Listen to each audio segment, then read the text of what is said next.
नमस्कार प्यारे बच्चों, आज हम पढ़ेंगे कक्षा 10वीं प्रश्नावली 1.1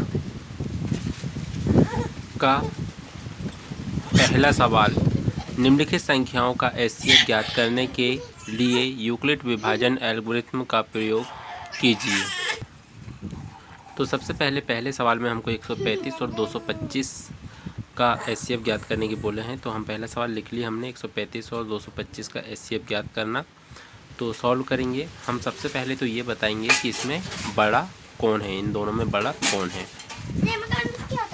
तो यहाँ हमको सबसे पहले बताना रहता है, तो हमने बता दिए 225 बड़ा है 135 से, 200 बड़ा होता है 100 से, है ना। तो 225 बड़ा है 135 से। अब हम यहाँ लगाएंगे यूक्लिड विभाजन एल्गोरिथ्म प्रमेय। अब हम लिखे हैं यहाँ पर यूक्लिड विभाजन एल्गोरिथ्म प्रमेय से। और क्या होता है प्रमेय, तो यहाँ पर दो संख्याएं दी रहती है ए और बी, तो हमको ये दी हुई है, तो हम ए और बी के लिए लिख लेते हैं। तो ये होता है यूक्लिड विभाजन प्रमेय। जब ए ग्रेटर देन बी, तब ए बराबर से B into Q plus R. और कंडीशन होती है जब आर का मान कैसा हो, 0 के बराबर या उससे बड़ा, बी से हमेशा छोटा। तो यहाँ अब हम यही कंडीशन, यहाँ ए और हमारा 225 है और बी हमारा 135 है, तो इसके लिए अप्लाई करेंगे। तो चलिए अप्लाई करते हैं और इसके अनुसार जमा लेते हैं। तो यहाँ पर हमने 225 और 135 को जमा लिया है। अब हमें यहाँ पर Q और R का पता लगाना है। तो हमने ऐसे सवाल कर चुके हैं, फिर भी आप देख लीजिए। हम यहाँ पर 225 में भाग करेंगे 135 का। तो 135 का पहाड़ा ऐसा पढ़ेंगे कि 225 से आगे ना बढ़े। तो कितना हो जाएगा, 100 का अगर पढ़ते हैं हम तो 2 बार देंगे तो 200 हो जाएगा, और 35 दूनी हो जाएगा कितना, 70। तो 200 कितना हो जाएगा, 70। और यहाँ हमारे पास में है 225 को हम 2 बार ना देके कितने बार देंगे, 1 बार। गुणा करेंगे तो 5 एक कम 5 और 1 तिया 3 और 1 एक कम 1, मतलब 135 आएगा। घटाएंगे तो 5 में से 5 गया तो 0, 2 में से 3 तो नहीं जाता, 12 में से 3 जाएगा तो 9 बचेगा, और 1 में से 1 गया तो कुछ नहीं। ऐसे अब इसको लिखते कैसे हैं, तो यहाँ पर हमने देखो ए और बी के मान तो लिख लिए हैं, क्यू का मान लिखना है। तो क्यू का मान हमारा कौन सा होता है, ये जो भागफल है। तो यहाँ पर 1 बार गया, और धन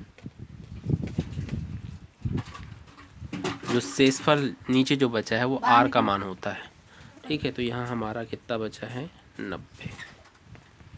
अब कुछ नहीं करना है, ये फर्स्ट स्टेज हमारी क्या हो गई, क्लियर हो गई। ये हमारे प्रथम चरण है। अब द्वितीय चरण के लिए, हवा चल रही है, थोड़ा डिस्टर्ब हो रहा है। द्वितीय चरण के लिए हम यहाँ पर कुछ नहीं करना है, हमको ये 135 को यहाँ उतारना है और 90 को बी के जगह में उतारना है। 135 अब हमारा ए हो जाएगा बराबर से, तो ये देख रहे हैं 135 को यहाँ उतार लिए और 90 को यहाँ उतार लिए। अब फिर से गुणित करके और फिर हम यहाँ पर Q और R का मान ढूंढेंगे। तो यहाँ दे लेते हैं हम, अब 135 पे भाग देंगे हम 90 का, ठीक है। तो 90 दूनी कितना होता है, 180। तो ये 135 ही है, तो फिर एक बार जाएगा तो 90 बार गया, ठीक है। तो 5 में से 0 जाएगा तो 5 बचेगा, और 13 में से 9 जाएगा तो 4 बचेगा, ठीक है। तो लिख लेते हैं। तो ये जो 1 है उसको यहाँ लिख लिए, और धन ये जो 45 है इसको यहाँ लिख लिए। चलिए अब ये 90 को फिर यहाँ लिख लेंगे और 45 को बी के जगह में लिख लेंगे। 90 ए हो जाएगा और 45 फिर से बी बन जाएगा हमारा। तो लिख लेते हैं यहाँ पर, तीसरा चरण चालू हो गया हमारा। यहाँ हो जाएगा अब 90 बराबर से यहाँ हो जाएगा 45, और फिर से Q और R का मान हम यहाँ से निकालेंगे। तो यहाँ थोड़ी जगह कम बची है तो इधर लिख ले रहा हूँ मैं, यहाँ से देना है हमें वैसे।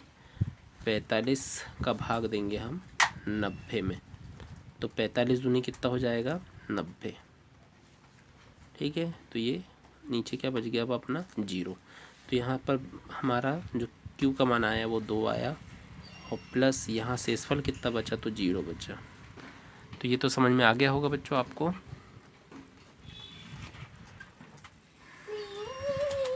तो जब हमारा शेषफल 0 हो जाता है तो b का जो मान होता है वो हमारा अभिष्ट HCF होता है। मतलब यहाँ जो 45 आया हमारा, ये हमारा अभिष्ट क्या है, HCF है। तो अब हम आंसर लिखेंगे अतः करके, अतः। तो ये लिख लिया आंसर हमने यहाँ पर। अतः 135 और 225 का अभिष्ट HCF बराबर से 45 है। यही हमारा क्या हो जाएगा, आंसर हो जाएगा। ठीक है, ये आंसर हो गया। तो ये आपको समझ में आ गया होगा बच्चों, और नहीं आया है तो आप इसे फिर से रिपीट करके देख सकते हैं। और पेन कॉपी लेके आप बैठे होंगे बच्चों, तो इसका क्वेश्चन जो है आपको ब्लैक या रेड पेन से उतारना है, और जो आंसर हल जो है ये ब्लू पेन से उतारना है। और बहुत अच्छी राइटिंग से आपको नोट्स कंप्लीट करते हुए चलना है, ताकि हमें उस नोट्स को देख के, राइटिंग को देख के दोबारा पढ़ने की इच्छा हो। नहीं तो क्या रहता है, अगर कैसे भी उतार लेते हैं तो राइटिंग को देख के हमारे जो पढ़ने की इच्छा है वो वैसी नहीं होती जो अच्छी राइटिंग को देख के पढ़ने की इच्छा होती है। ठीक है बच्चों, तो वीडियो पसंद आया हो तो लाइक करें, और अगर पहली बार इस वीडियो में आए हैं तो चैनल को सब्सक्राइब ज़रूर करें इसी प्रकार के वीडियो पाने के लिए।